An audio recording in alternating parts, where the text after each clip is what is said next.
Here are 3 keto diet myths. Why keto? Well, it helped me lose 70 pounds in 7 months, as well as other men I've coached such as Jimmy, Tony, Art, and Ivan. So it kind of works. Myth number 1, doing the keto diet is going to clog my arteries. This is completely false. What will clog your arteries are unhealthy fats such as hydrogenated oils, soybean oil, canola oil.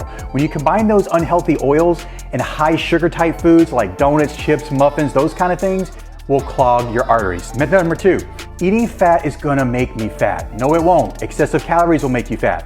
But when you eat healthy fats, like what you find on the keto diet, the saturated fats that come from steak, the omega-6s and 3s, that come from salmon and eggs, you're gonna lose weight. And the biggest myth of all that I hear all the time is you have to have carbohydrates to live. No, you don't. There's no such thing as an essential carbohydrate. There's essential fats and proteins that your body needs for cells and just overall living, but you don't need carbohydrates.